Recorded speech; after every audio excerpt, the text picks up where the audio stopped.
All right, welcome aboard, everybody. I'm the host for today's event, Histories of Struggle, Futures of Solidarity, Labor Rights in South Asia. Bina Server, take over. Thank you, Sher. I am absolutely delighted to I'm absolutely delighted to welcome you all here to this event and to have my friend Namrata Sharma host the actual event. Sher is the host for the technical part, and Namrata will be hosting the event itself. Namrata, if we can have her slide up. So I am Bina Sarwar. I'm a journalist joining you from Boston.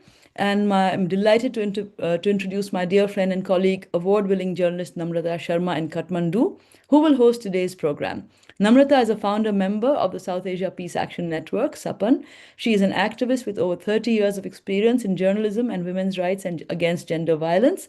She's a former president of the Center for Investigative Journalism in Nepal and editor of Narisvar, Women's Voice, a quarterly magazine. Namrata, over to you. And thank you, Sher, for the tech stuff. Let's hope that it stays smooth. Thank you. Thank you, Bina.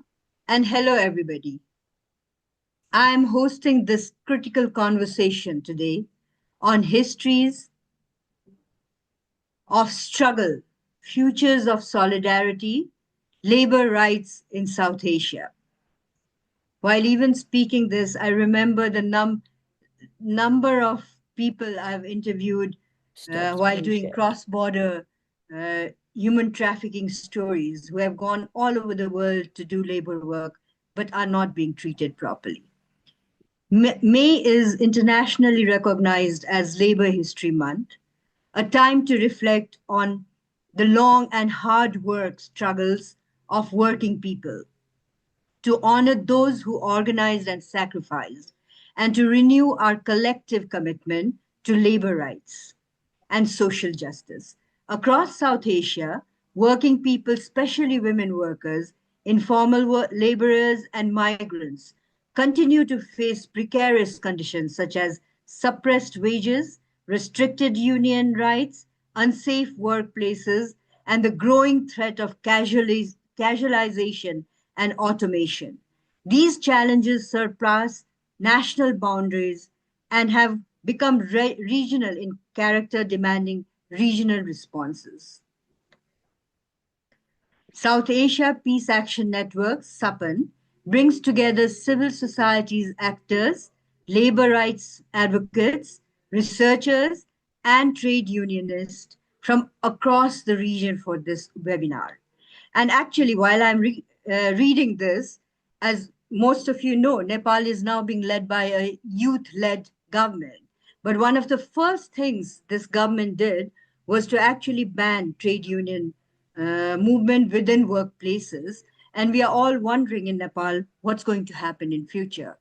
Let's hope this conversation today would also shed some lights on this, which can be fed back to the policymakers. As we start, some brief reminders, please. Please mute your microphone when you are not speaking. Please introduce yourself in the chat. Use the chat for questions or comments, but keep it on topic and respectful, please. Be patient with technical difficulties. We often seem to have them. As always, we invite suggestions and feedback from everybody.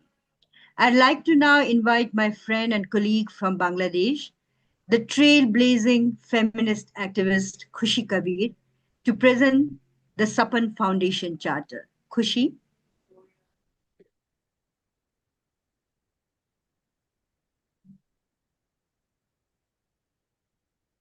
Khushi, you're muted. Thank you. No, I just unmuted myself. Yeah. Thank you, Namrata. That was lovely. And I just want to, as has been said, I'm Khushi Kabir, and I'm so happy to present Sapan's brief 3-point founding charter, which has been endorsed by nearly 150 organizations and 800 individuals in the region and amongst the diaspora. The charter calls on the governments and peoples of South Asian nations to institute soft borders to allow freedom of trade and travel to each other's countries, ensure human rights and dignity for all citizens, including religious, ethnic, and all minorities. Beautifully done. 3, cooperate in all areas, particularly related to public health, culture, legal reform, education, environment, climate change, etc. It is also online in several languages. Do take a look at the website www.southasiapeace.com and endorse the charter if you haven't already done so. Back to you, Namrata. Thank you.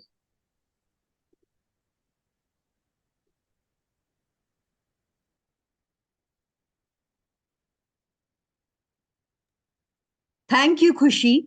We traditionally begin our events by honoring those whose legacies we take forward, as well as remember those who departed over the past month. They devoted their lives for peace building in the region. I request a moment of silence to honor them before we begin.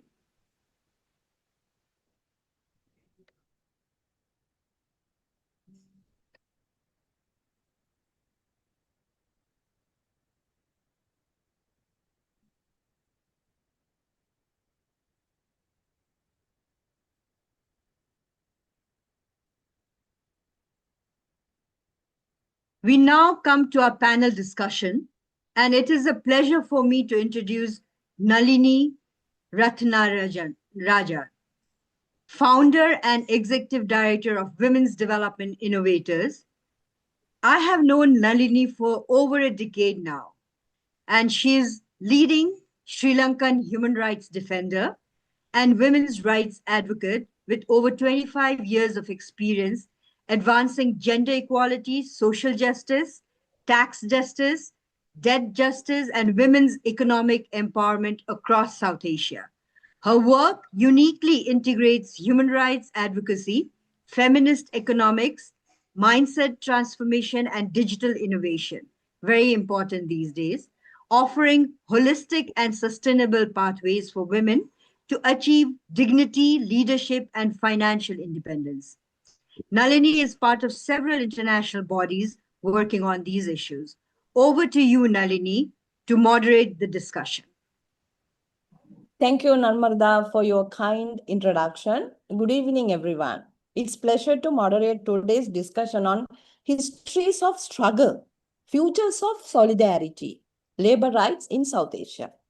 As we commemorate Labor History Month, we honor the generation of workers, trade unionists, and social movements that fought for dignity, fair wages, safe working conditions, and social justice. At the same time, we recognize. Carry on. We muted the person. Nalini, you got muted.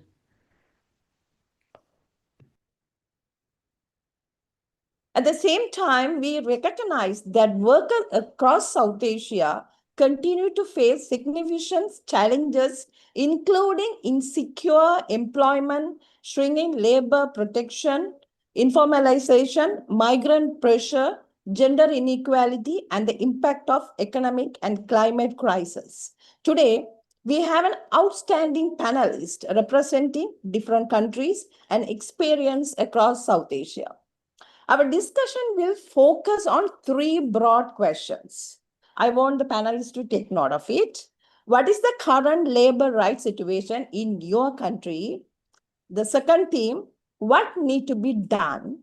Third one, how we can regionally give solidarity, strengthen labor rights across South Asia.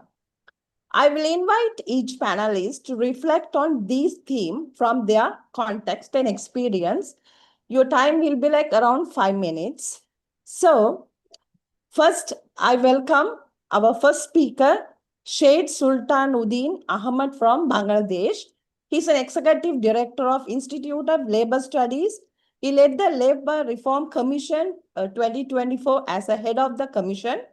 As distinguished labor rights activist and development professional, he has over 4 decades of experience in trade unionism, workers' education, policy advocacy, and labor laws reform across Bangladesh and South Asia.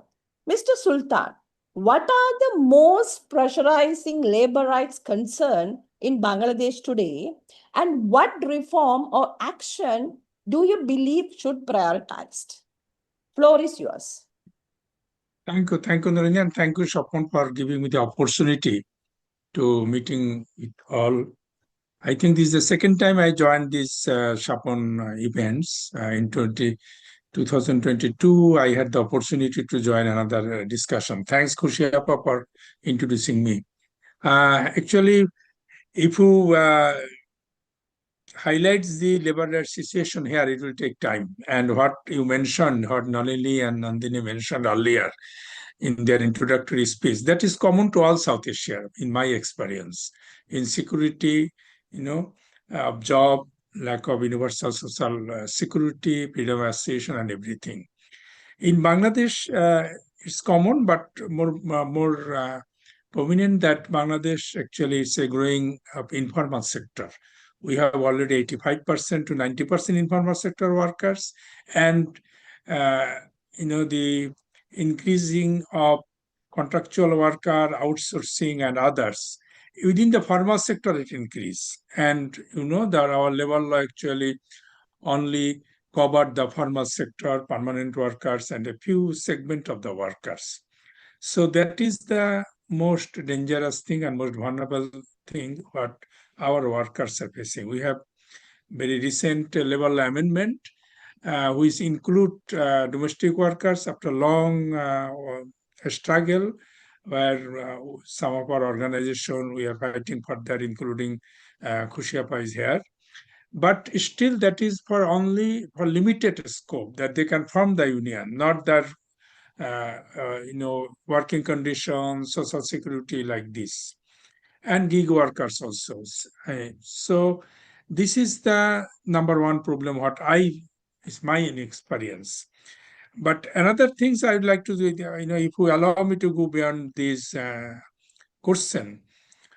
As I mentioned, that is almost all same what you mentioned. But if we come to the solidarity, the main theme of this today's discussion, that is one of the lacking in South Asia, actually.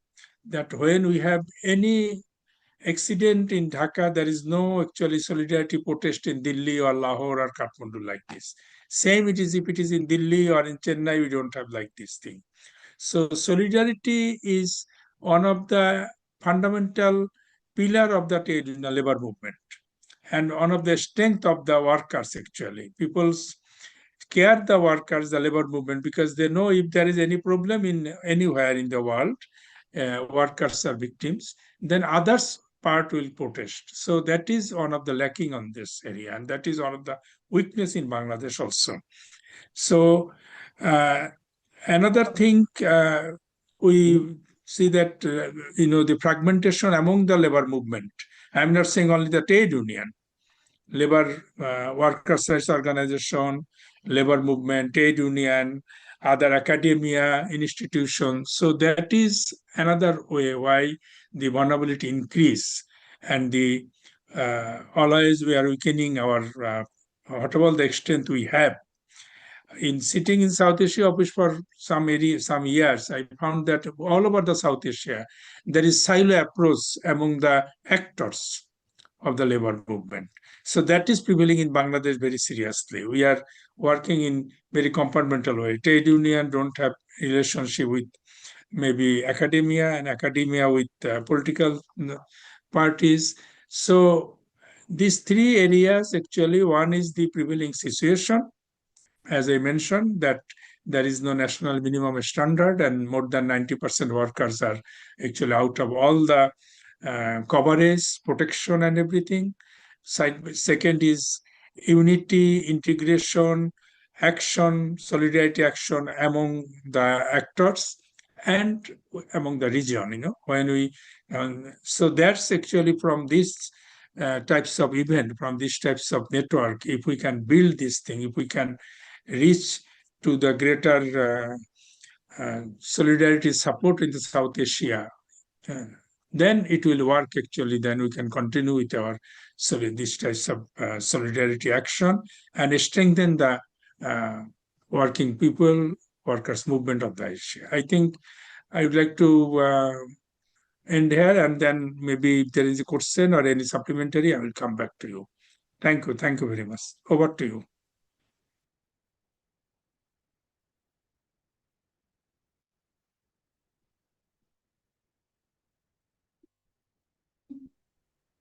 Nalini, you are muted. Yeah. Thank you for keeping the time. Just 5 minutes, almost you finish on time. So I'm going to bring Raki now from all the way from Delhi. So next speaker is Raki from India. Raki is an independent labor researcher and trade union organizer with over 2 decades of experience. She has been closely involved in supporting uh, accused trade union leaders and workers, notably in the Maruti Suzuki India Limited cases. And she was among the earliest to document the reframing the industrial dispute as law and order issues and the criminalization of labor dissent. Raki, what trends are you seeing in India today regarding workers' rights, labor organization, and labor injustice? And what should be our collective priorities going forward? Over to you, Raki. Floor is yours. Thank you so much, Nalini. And it's so good to see so many old friends from across South Asia. It's been a while. I'll jump right into it. So Tanbhai has set it up very well, that we share many of the same common problems of declining employment, of really increasing contractualization, increasing precarity of employment, bad working conditions, etc. I'm sure a lot of you are aware that since January and then picking up pace in March, there have been a spate of labor protests sweeping our country.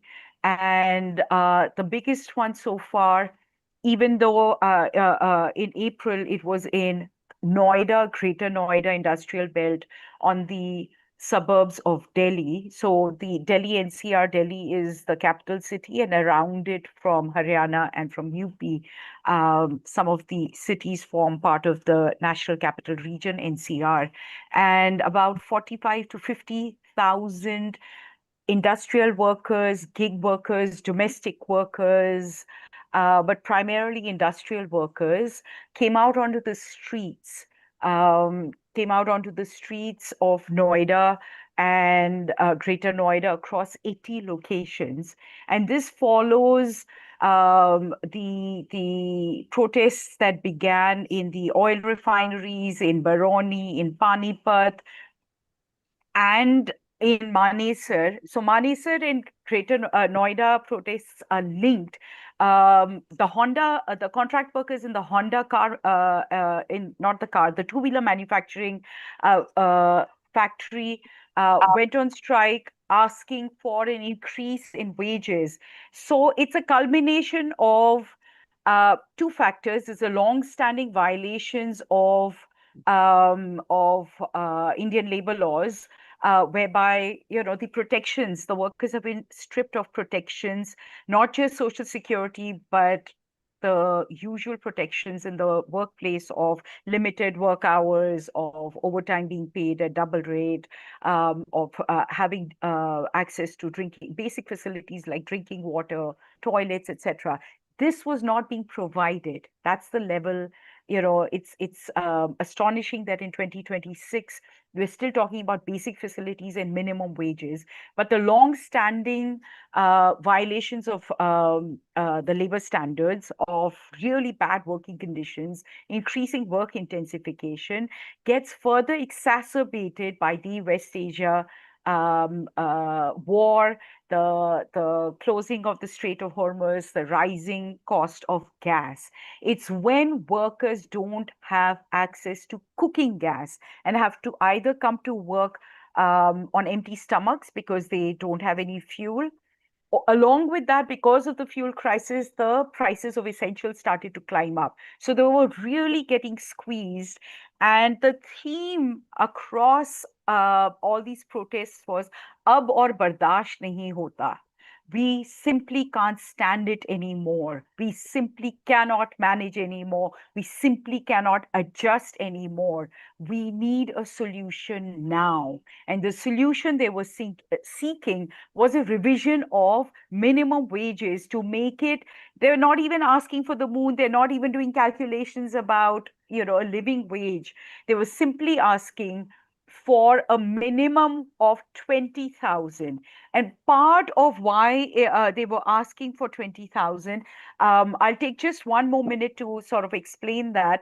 The Indian national government, the central government, in the name of reforming labor laws, amalgamated the 29 labor laws into 4 codes, which came into effect in November of last year.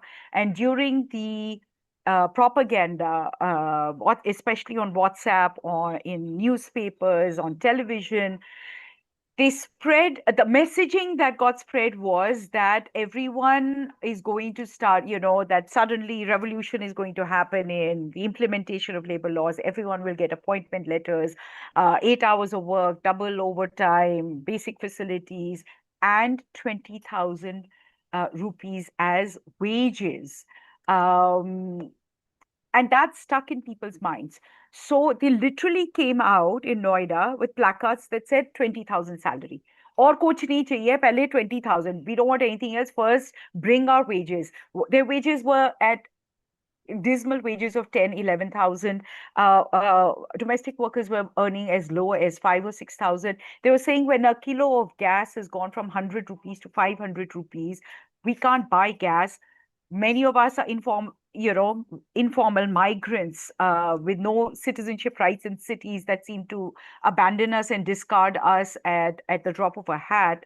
We simply, so in the initial phase, casual workers and others, many of them, like COVID scenes, we saw them fleeing back to the villages.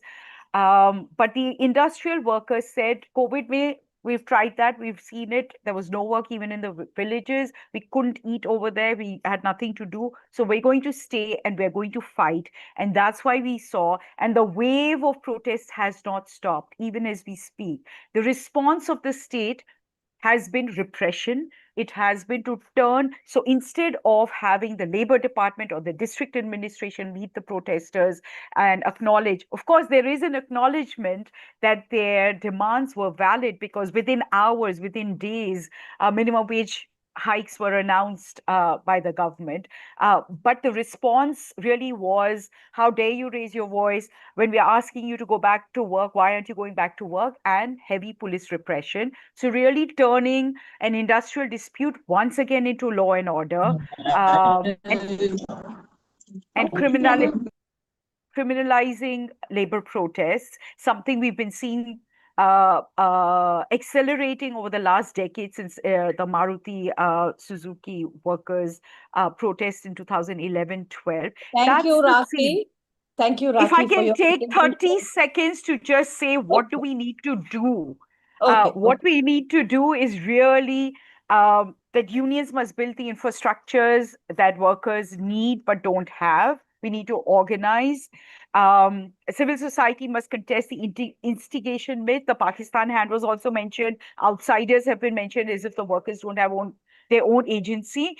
And we must reclaim enforcement, not just labor laws, but also enforcement, implementation of these. Sorry for taking up time, but there's a lot to discuss. Hopefully we'll come back to it. Thank you. Yes, thank you, Raki. I know it's very important and we need more time and we don't have enough time, this allocated time to discuss the South Asian situation. Now I'm going to bring somebody from all the way from Nepal, the young democracy now all become young in South Asia. So next speaker is Sita Lama. She's a board member and vice president of General Federation of Nepali Trade Union, and she's also its women committee president. Sita was a child labor activist, moved on to become a labor activist, and now has worked experience in this sector for over 3 decades. Additionally, she serves as the board member of Joint Trade Union Coordination Center. Sita, from your trade union perspective, what are the key challenges facing workers in Nepal today? And what lesson Nepal's labor movement be useful across the region, South Asia? Sita, floor is yours. Thank you, Nalini, and namaste, all of you from Nepal. Ah, current situation of Nepal is very worse. It means labor rights are shrinking. We have a new government since 2026 March 27.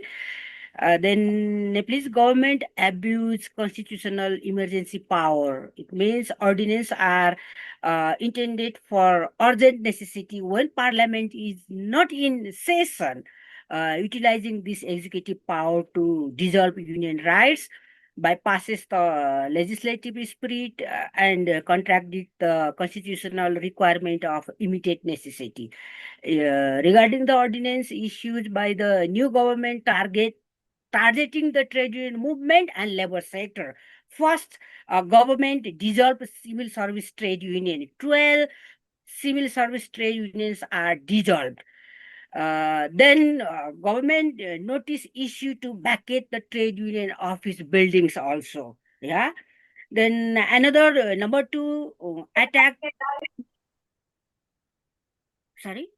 Attack on the tripartite structure. It means remove the representation, trade union representation as well as employers representation. We have a tripartite mechanism. First of all, we have a central labor advisory council.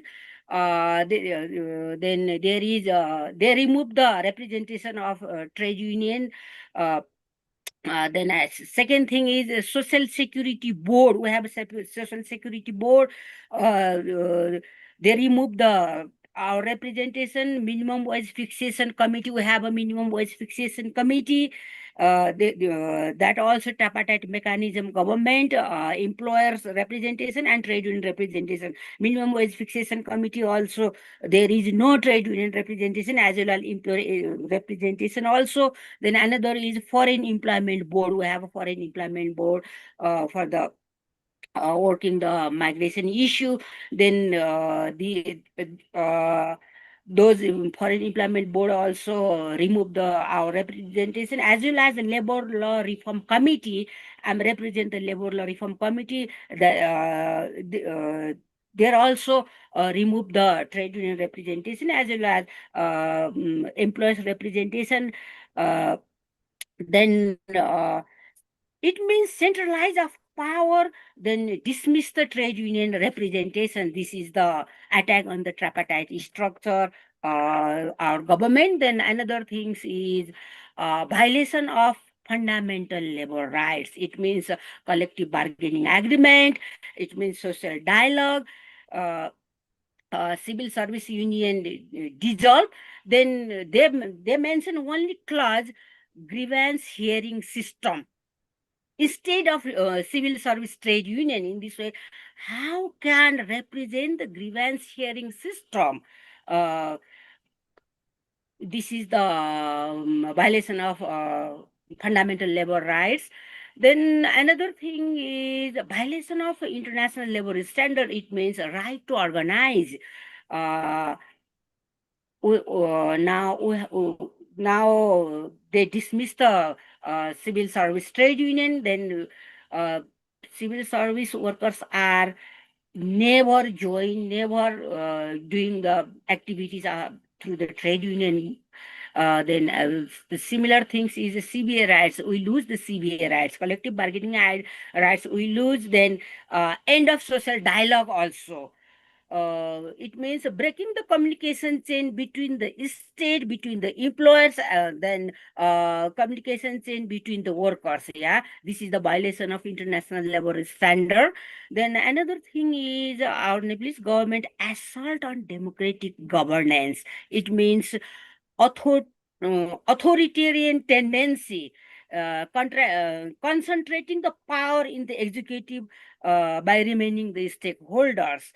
Then another thing is assault on democratic governance means industrial democracy, dissolve the uh, trade union, then we haven't right to speak, we haven't right to collective bargaining agreement, shrinking the civic space, shrinking the workers' rights. Then another thing is we have a contributory-based social security fund, which are under the labor ministry.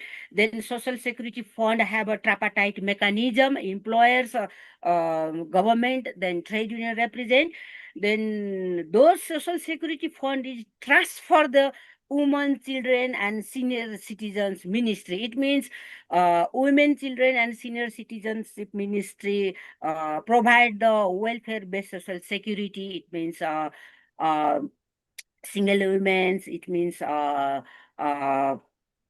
various kinds of social security. Then they have no more knowledge what is the contributor based social security, then what is the welfare based social security. They didn't know. In this way they are disturbing our rights, shrinking our rights. Then it's a very difficult situation. It's a very hard to convey our message. Even we are still fighting. We are raising our voice. In the May 1st, we are demonstrating in the road, a big demonstration. Of why you government didn't friendly the poor people, why you government didn't friendly the workers rights. In this way we raise the voice for the workers rights, we raise the voice for the tripartite mechanism. uh, then then we filed the case also in the Supreme Court. Then Supreme Court uh, announced the interim uh, what I say, uh, Supreme Court, just we filed the case in the Supreme Court. Then Supreme Court noticed interim stay order. Uh, Only interim stay order announced, but it will be difficult to doing day-to-day activities. It's a very difficult situation. It's a very hard time. Thank you, This is the Fijaji, for your valuable contribution. And let's hear from Farooq Tariq from Pakistan. Farooq Tariq is a well-known labor and social justice activist who has worked extensively on workers' rights, inequality, debt justice, and grassroots organizing. Is from Pakistan. And he is a president of Haqq Halq Party. He is a member Executive Committee of Pakistan Kisan Rabita Committee, member Global Council Fight Inequality Alliance, member Executive Committee Asian People's Movement on Debt and Development, and head Asia Team Asia Europe People's Forum, and is advisor on South Asian Alliance for Poverty Education. Farooq, I have an important question. How are workers experiencing the current economic and social situation in Pakistan now? What changes are mostly and urgently needed to protect workers' rights? And how can regional solidarity strengthen labor rights across South Asia? Floor is yours, Farooq. Thank you, Nalini, and thank you, Sapan, for organizing this important webinar on labor rights. Uh, the serious challenges we are facing in Pakistan is really an extreme right-wing government with more militarized society and very little space for civil voices, and trade unions are considered as enemy of the state in most cases. And we see at present time that there's a great wave of privatization taking place.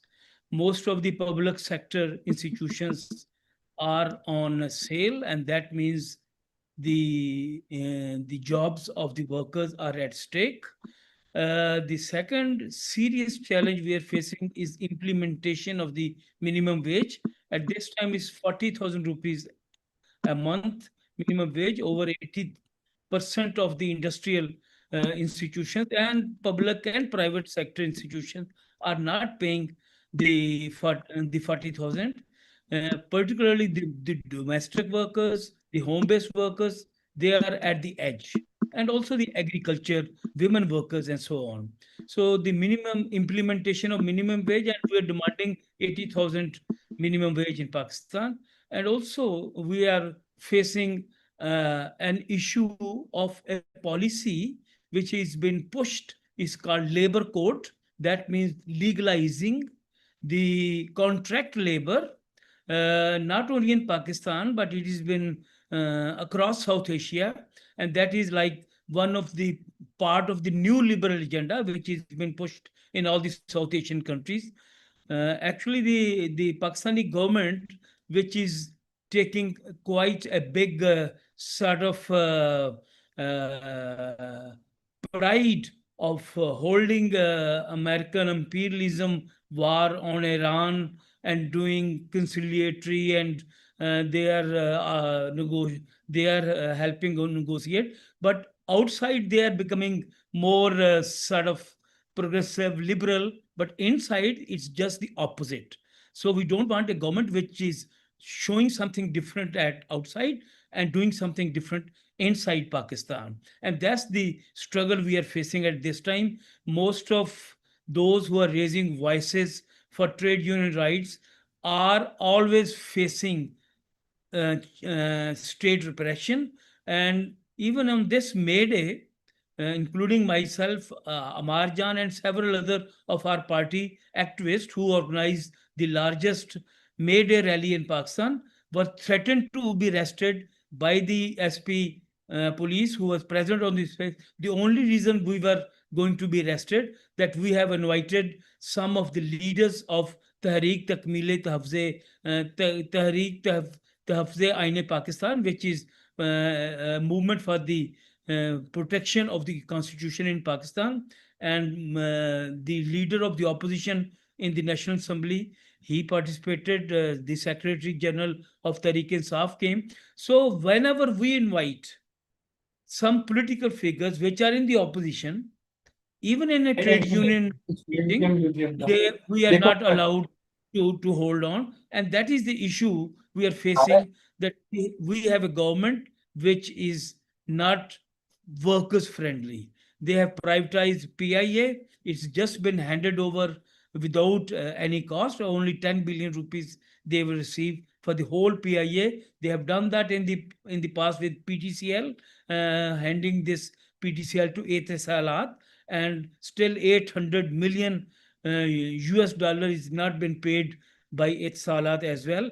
And we see that the labor, all the labor laws, which has been quite good, and social security policies, which are quite good, are not been implemented. And workers are not paid the wages in time. And particularly at this time, there's a craze of being cleanliness in Punjab, and it has been privatized.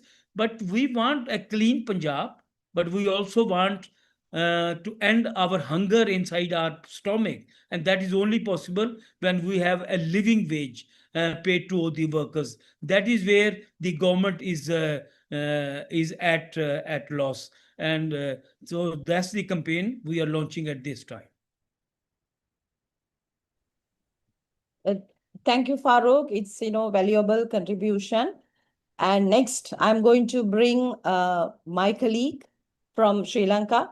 She's Chamila Tushari, is a feminist leader, a labor rights advocate, and executive director of Da Bindu Collective.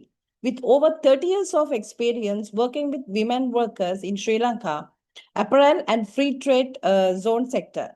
Beginning as a grassroots organizer, she has dedicated her career to advancing labor rights, gender justice, and women leadership since joining Da Bindu Collective in 1998. She has played a key role in amplifying the voices of women workers and advocating for fair labor standard, dignity, and safe working condition at local and national and international level. Chamila, let me begin with you. From your experience, what is the current realities facing workers in Sri Lanka today? particularly women workers? And what do you see as a most urgent prioritize moving forward? Floor is yours, Jamila. Thank you, Nalini, giving this great opportunity to me. I would like to address the systematic exploitation, exclusion, and marginalization of women workers in Sri Lanka apparel sector, particularly garment factory workers and manpower workers in free trade zone and manufacturing areas. These women are among the most directly affected by unsafe working conditions, labor rights violation, low wages, gender-based violence, job security, lack of social protection and exclusion from workplace, union and policy decision-making spaces. A critical dimension of the issues is severe lack of updated worker centered national research on Sri Lanka's government and FTZ labor system, especially manpower labor arrangement, which remain on one of the latest documented and at least and least regular form of employment. The last major national level research on the garments sector was conducted in 2006. Existing data is fragmented and primary focus on export performance rather than the labor rights, gendered working condition, informal recruitment system and workers' well-being. This absence of evidence limited effective labor reforms and weakness accountability mechanisms. Manpower workers are particularly vulnerable because they are recruited through agencies instead of being directly employed by factories. This allows employers to avoid responsibility for wages, contract, social protection, occupational safety, and grievances mechanism. Many women workers are employed through verbal agreement or daily wages system without job security, uh, pension benefits, or legal protections. They face low and inconsistent wages, arbitrary working hours, unsafe conditions, weak representation, and are often the first to lose employment during economic crisis or factory closure. All the women constituting the major of the apparel workforce, they remain structurally excluded from leadership and labor governance. Women concerns such as unsafe night work, sexual harassment, maternity protection, occupational health, and unpaid care burdens continue to be ignored. Women attempting to take leadership role often fear intimidation, retaliation, and patriarchy resistance, including within male-dominated trade unions. These issues are sustain the structural inequality rooted in Sri Lanka exported oriented economic model established through FTZ policies since 1978. Labor and investors policies have prioritized foreign investment and export compensations over workers' rights and well-being. Labor law reform discussion continue to exclude workers, particularly women and manpower workers, from meaningful participation. The, the current system benefits multinational brands, factory owners, manpower agencies, and economic actors who rely on cheap, flexible, and highly controlled female labor to sustain export industries. The issues is particularly acute for women migrant workers from rural areas. Women-headed households were affected women in the northern province, plantation and fisheries sector women workers and LGBTIQ plus persons who experience intersecting form of discrimination, harmful patriarchal norms, restrict women's mobility, leadership, bodily autonomy and economic participation while increasing their burden of unpaid care work. During the COVID-19 period, apparel sector recognized as essential work and that the period minimum wage is Sri Lankan rupees 16,500. In 2026, minimum wage is 30,000. Sri Lanka ongoing economic crisis has further intensified workers' vulnerability through inflation, debt, wages, reduction, flood insecurity, food insecurity, factory closure, and loss of overtime income. The closure of next factory in Katnayaka FTZ, which displaced over 1,000 workers, exploit the severe Thank you, particularly of Shamila. the Thank you, Shamila. And you will get another 1 minute to share the final thoughts. So it's very important to talk about free trade zone workers in Sri Lanka and Bangladesh, who are bringing the foreign revenue to the country and backbone of the economy. Thank you for all the panelists, and we have heard diverse national experience, but also many common concern, as the first speaker indicated, across South Asia. We heard about informalization, economic insecurity, migration, gender inequality, shrinking protection for workers, and the ongoing importance of collective organizing. I would like to invite a brief second round from the panel in 1 minute each. Just a 1 minute each. What is the single most important regional action that could strengthen labor rights across South Asia? So I would like to invite Mr. Sultan from Bangladesh. Comrade, over to you. Thanks, actually, and it's very nice that I'm hearing from South Asian, across the South Asian leaders. To me, 2 points we need to consider actually very crucial in this time. Number one, the political situation, how it's transformed. You see Pakistan, Bangladesh, India, and Nepal. So altogether, all these types of initiative, wherever we are working, either in a political party or human rights organization, feminist organization, trade union, we cannot avoid actually the political development.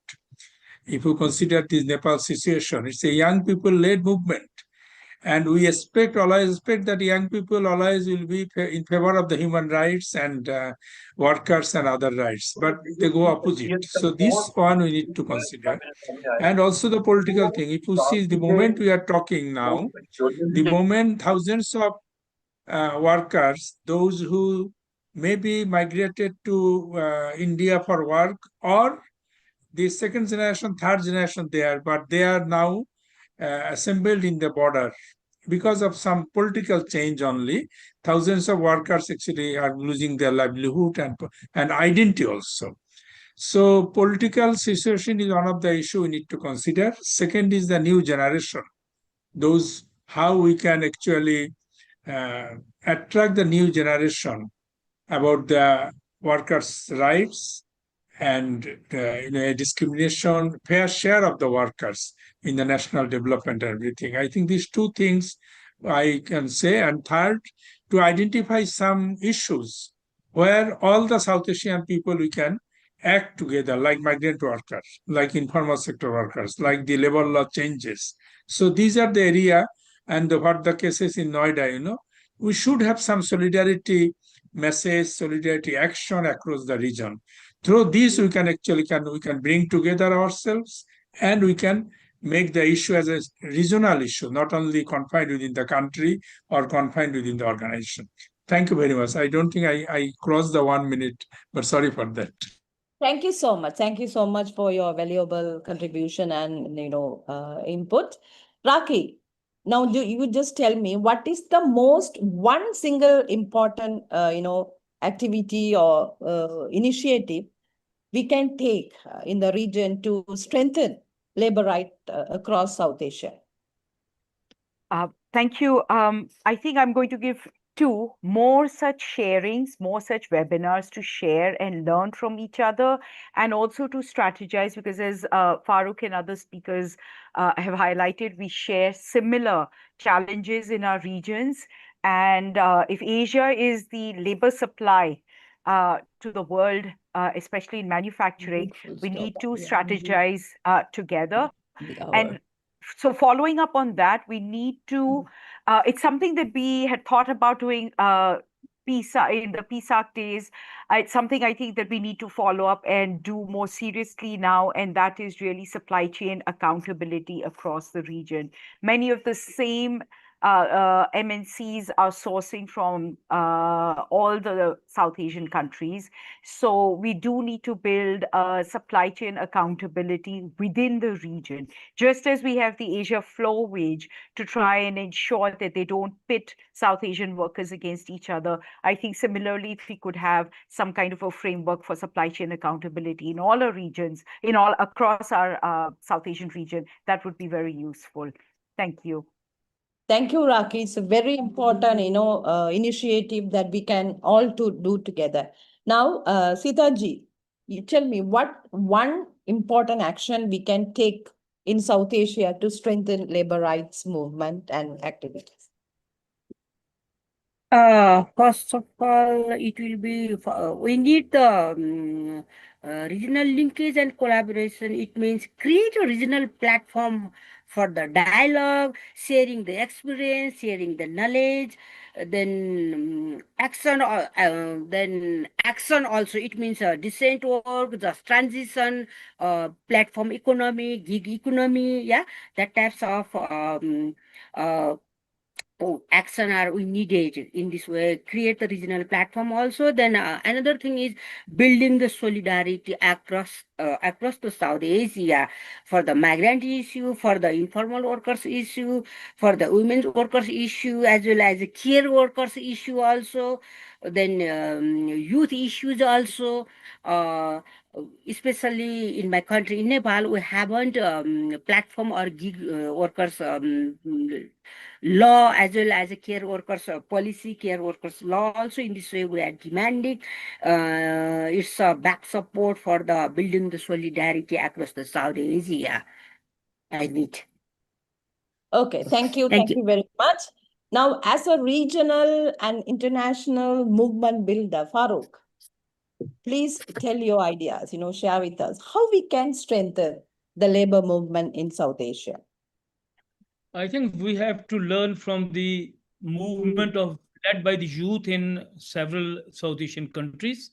Now, the latest is India, where a new wave of youth movement has erupted.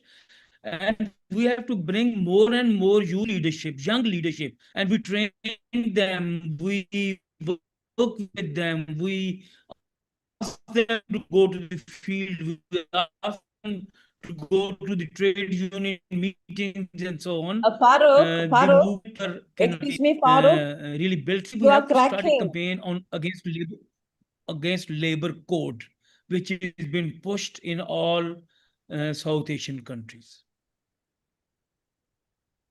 Okay, thank you, Farooq. Thank you. Thank you so much. And then very important, you brought the point of, inclusiveness of youth movement. We call it Gen Z in the Gen Z language. Now I'll come to Chamila. Tell me, in your experience, you're also working regionally. So how we can strengthen the labor rights movement and how to build solidarity? 1 minute, please. Yeah. Firstly, labor must be reformed and effectively enforced to address the reality of today's workforce, including contact manpower, informal migrant, and platform workers. All workers should be uh, granted living wages, safe working condition, equal pay for equal work, social protection, and access to justice when their rights are violated. Second, government must invest the comprehensive social platform protection system that provide healthcare, pension, maternity benefit, and income safety for all workers. Social protection is not a privilege, it's a fundamental right. Third, we need a national care system that recognizes, reduces, and redistributes unpaid care work, affordable childcare, elder care, and community support services are essential to ensure that women workers can participate fully and uh, equality in the workplace. Thank you.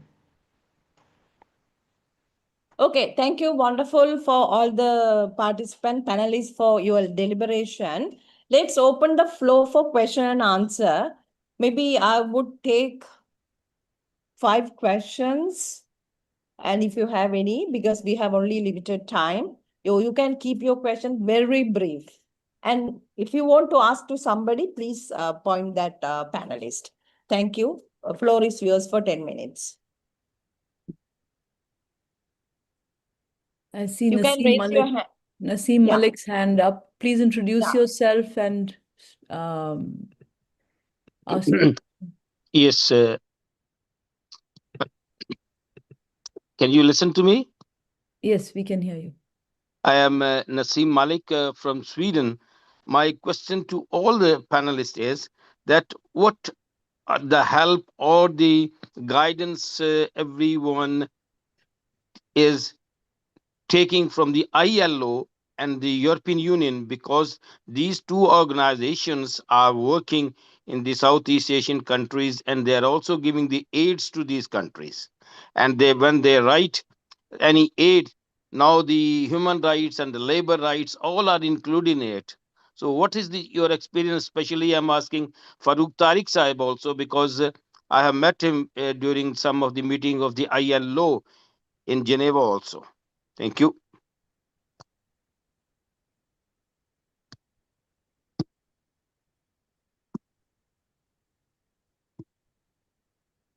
Is it okay?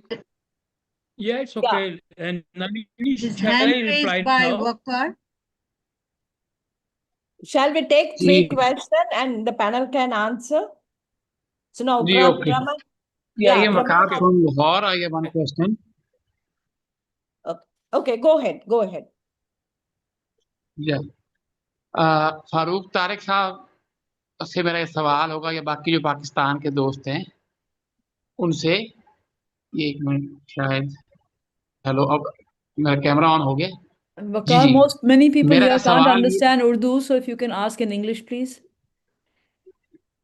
असल में सवाल थोड़ा सा इतनी ज्यादा मेरी अंग्रेजी बेहतर है नहीं, मैं उर्दू में कर देता हूँ, फिर आप तर्जुमा कर Someone should दीजिएगा। translate it. सवाल सिर्फ मेरा Okay. एक छोटा सा ये है फारूक साहब कि पाकिस्तान में हमने 40,000 रुपए मिनिमम वेजेस रखी, लेकिन मतलब गवर्नमेंट रखी, लेकिन ये मसला आ रहा है कि कारोबार जो लोग कर रहे हैं, खासतौर पे छोटे कारोबार, क्योंकि मेरा ताल्लुक छोटे कस्बों से, कस्बे उकाड़ा से है, उकाड़ा फैसलाबाद, यहाँ पे ये मसला आ Farooq, रहा है keep कि it छोटा brief, please.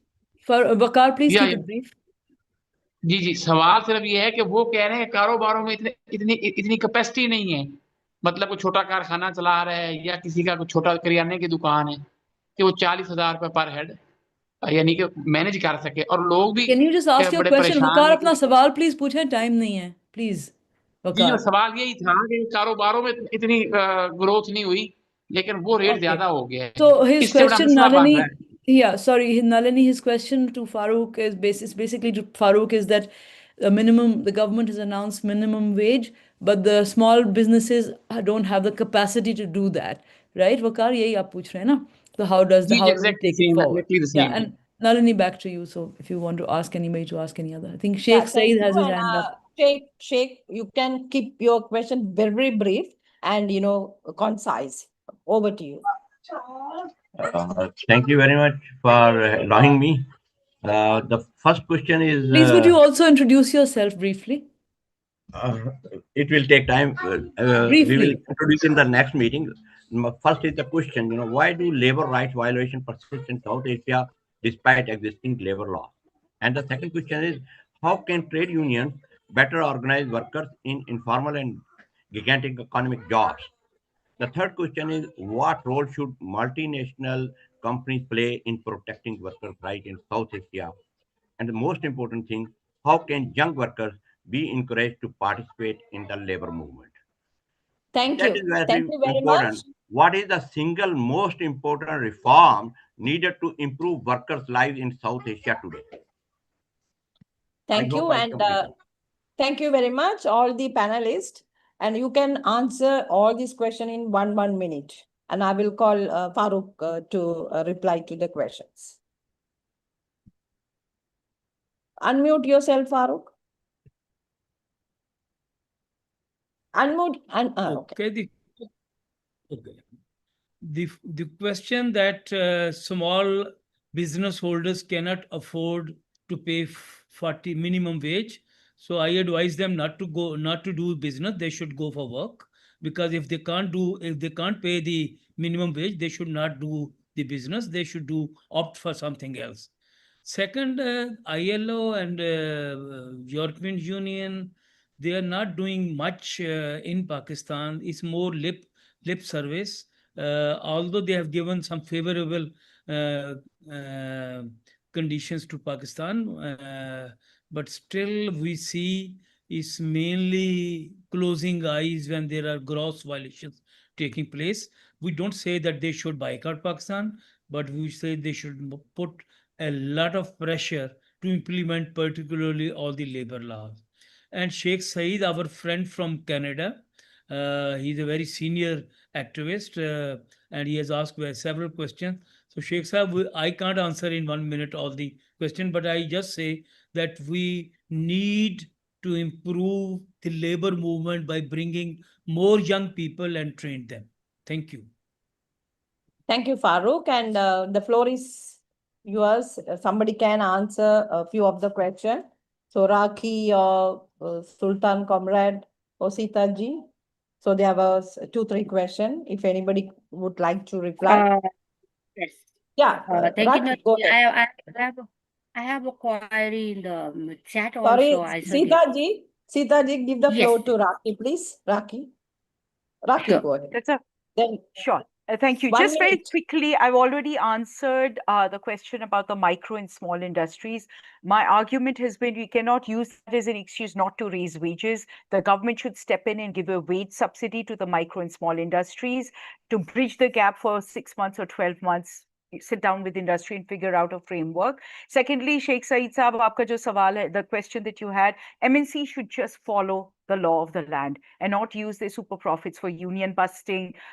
They should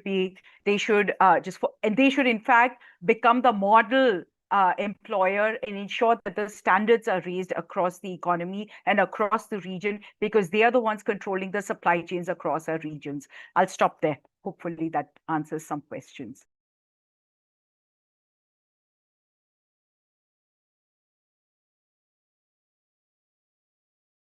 Nalini, you're muted. Oh, Sita ji, you got a time 30 seconds to reply. Sure. Here is a query from the chat. How to continue functioning, then depoliticize the trade union. Trade union itself a politics. In this way, our government only blaming trade union is the politics. In this way, they banned, they dismiss the trade union. So we are doing the strategic action for the strengthening trade union. It means advocacy. We are submit memorandum to relevant minister, then demanding immediate repeal or amendment Then next thing is we are doing lobbying also, or the political parts and parliamentarians to reject the ordinance during the ratification process. Then another thing is international pressure. It means we are directly connected with the ILO, formally notify the ILO regarding these violations. Then last thing is mass mobilization campaign across all sectors, not only civil service, education, private sector, formal, informal, both sector. It means protect the labor rights, save the trapatism. These types of mass mobilization we are continuing, we are doing through the J2CC, Joint Trade Union Coordination Center. There is a 10 big trade unions are affiliates. Then last thing is legal recourse. The constitution or constitutional test in the Supreme Court to challenge the legality of these executive overreaches. Our government has neglected workers, then taken away their rights. Government are not workers friendly, trade union friendly. Government has become an oppressor. In this way, we are we are doing these types of activity for the strengthening trade unions. Thank you.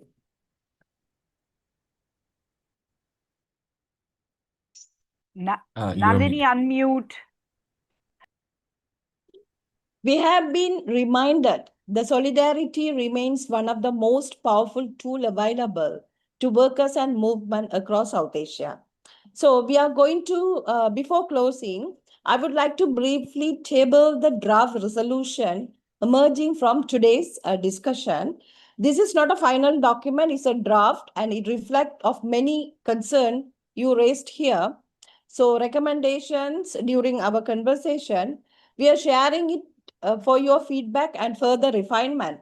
We welcome suggestions and feedbacks from all of you. The purpose of this resolution is to strengthen our shared commitment to labor rights, gender justice and dignity, and regional solidarity across South Asia. You can see in the first slides, I have put, the key points, which I'm going to read here. Resolution on the labor rights and dignity and justice. First, this resolution reaffirmed that labor rights are human rights and that decent work is essential for democracy, equality, and sustainable development. Despite their enormous contribution of our economy, millions of workers across South Asia continue to face low wages, insecure employment, unsafe working conditions, rising living costs in South Asian region, and weakening labor protection. We also recognize that women workers, migrant workers, informal workers, plantation workers, domestic workers, gig workers, agriculture workers remain among the most vulnerable, often the least protected. Second slide, please. Second slide. The key challenges and priorities from our discussion today. This resolution recognized that workers across South Asia are facing new and growing challenges with the coming of AI. So economic crisis and debt burdens are deepening inequalities. Climate change is affecting livelihoods and employment, and technological changes are transforming the world of work. We also affirm that labor justice cannot be achieved without gender justice. In response, we call for living wages and decent work, safe workplaces, and social protection, stronger protection for migrant workers, recognition and protection for gig and platform workers, respect for freedom of association, collective bargaining, and the elimination of discrimination, violence, and harassment in all workforces. Slide 3, please. Finally, you can see this resolution is also a commitment for all of us. We commit to strengthen regional solidarity across South Asia, building stronger alliance between labor, feminist, and social justice movement, sharing knowledge, some of you already shared, amplifying workers' voice, advocating collectively for dignity, equality, and justice. At the heart of this commitment are 4 values: dignity, equality, solidarity, and justice. This draft resolution will be further refined based on the feedback received from the panelists and participants. We invite your comments and suggestions to endorse this statement in coming days. Let us continue to work together to build South Asia, where economic development is centered on human dignity, equality, care, labor right, and social justice. Thank you, everyone. Thank you for Saban for giving me this opportunity to moderate the session. It's over to you, Namrata.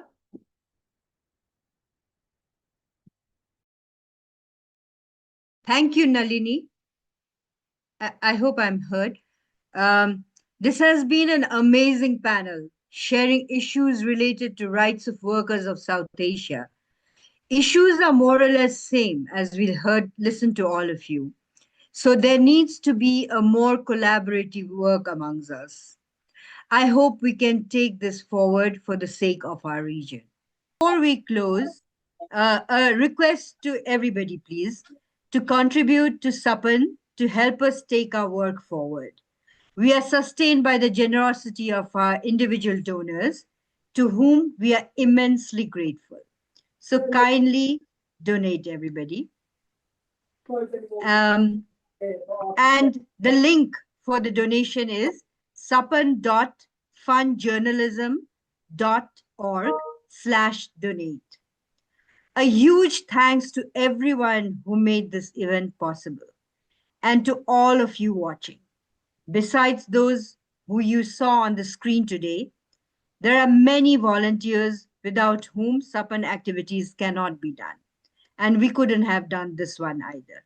Special thanks to Bidhi Adhikari, Kavita Srivastav, Khawar Mumtaz, Khushi Kabir, Pragyan Srivastav, Soeb Ahmed Sayam, Sher Afghan Tareen, Sushmita Pritha, and of course, Bina Sarwar.